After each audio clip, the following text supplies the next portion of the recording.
Hello students. In today's class we will discuss about world famous psychologist Harold Bloom and his important concepts like anxiety of influence, analysis of romantic poets, strong and weak poets, and by the end of the video I will discuss about Clinamen, Tessera and Kenosis. Okay? So anxiety of influence. Harold Bloom is a famous psychoanalyst and and he made his concentration in explaining the influence of earlier poets,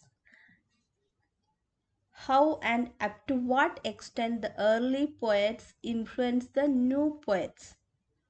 Bloom observes that every poet experiences a kind of anxiety when he or she starts their career.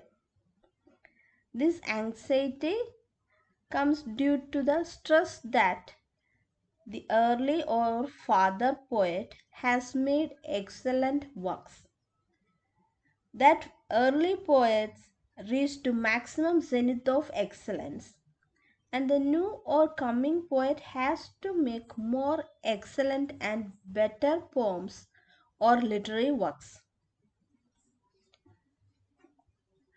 Actually, what he wants to say here is that every coming poets or new poets wanted to write more excellent or better poems than their precursor poets. This stress gives an anxiety for them.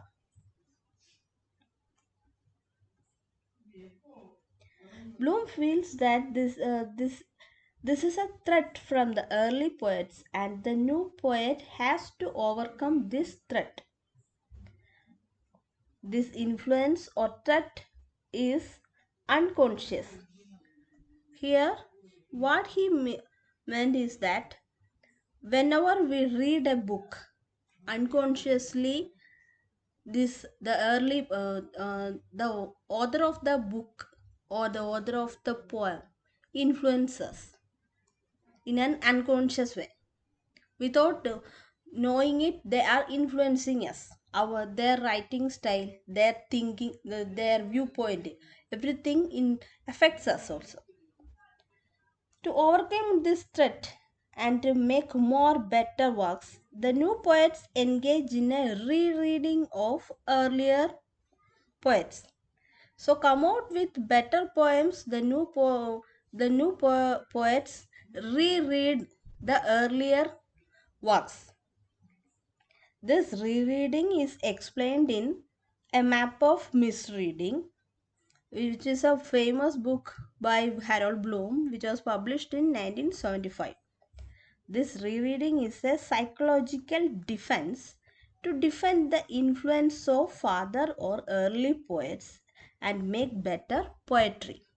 Actually, this rereading is a technique from the part of new poets to come out with better ones,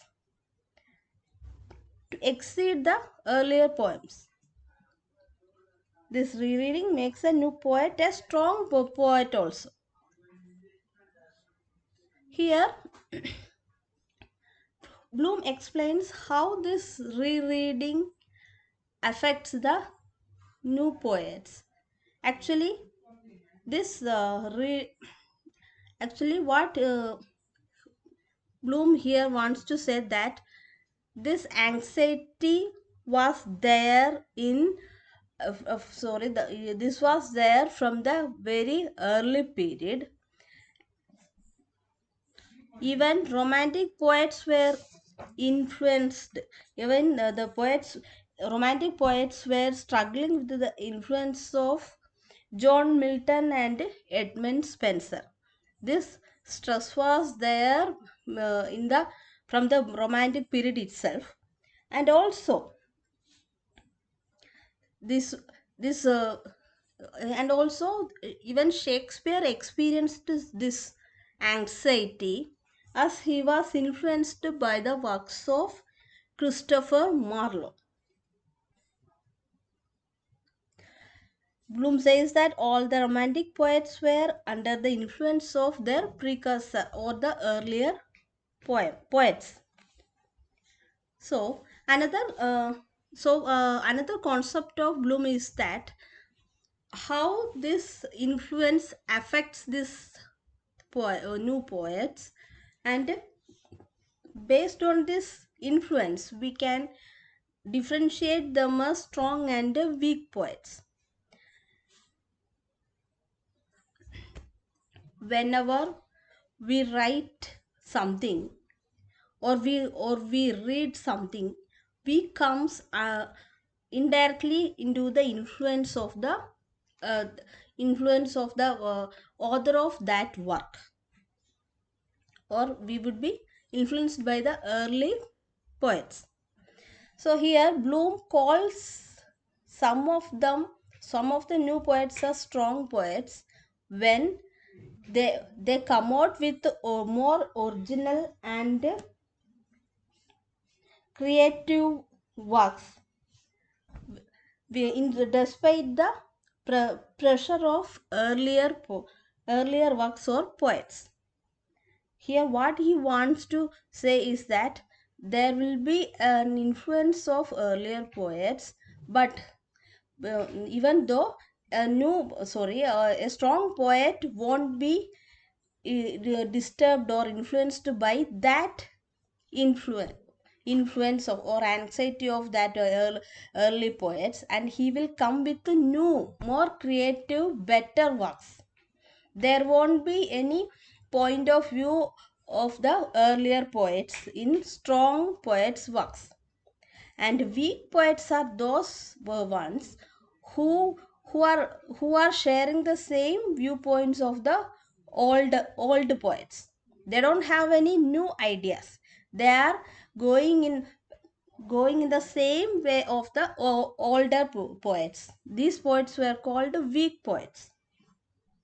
So Bloom observes certain steps taken by new poets to come out from the anxiety of influence. They are Clinamen, Tessera, and Kenosis. Actually, to come out from this anxiety of influence, these poets are using certain figure of speeches. These are figure of speeches. These are called Clinamen, Tessera, and Kenosis. Clinamen or poetic misreading. In this mode, the new or young poet uses irony to show that early poets were correct up to a level, and after a, after a particular point, early poets went wrong. And at this level, the new poet suddenly deviates into a new direction. What Bloom wants to say is that the new poets accept that up to a level or up to a point the early poets were correct, or they were in a perfect way. But after that, they have they have made many mistakes in their poetic career, and so they are sorry and so at that point the new poet wants to deviate from the ancestral path. For this one, this new poet is using the figure of speeches of irony. Next step to come out from this influence of earlier poet is Tessera. For Tessera, they are using the figure of speech of synecdoche. In this mode, we get an opposite meaning from the actual poem. In Tessera, we read the poem from the new poet's perception. Or in Tessera we are reading or understanding the poem from the new poet's viewpoint, and it's not based on the viewpoint of the early poets. And sometimes this poem gives an opposite meaning or antithesis as against the actual idea meant by the early poets. This is called Tessera. Tessera is a deviation from the early point's viewpoint, and it gives a new idea or method based on the viewpoints of new based on the viewpoints of the new poets. Kenosis. For kenosis, the poets using the figure of speeches of metonymy. Here, kenosis is a breaking away from the early poets. The early poet accepts the new poet accepts the influence and significance of early poets, but at a point he did not want to repeat the ideas of precursor poets. So he by using kenosis, what he want to say is that I am accepting the presence of the old poet, but from now I don't want to repeat his ideas. I need new ideas. These all are important steps to overcome the threat or anxiety from early poets. Thank you.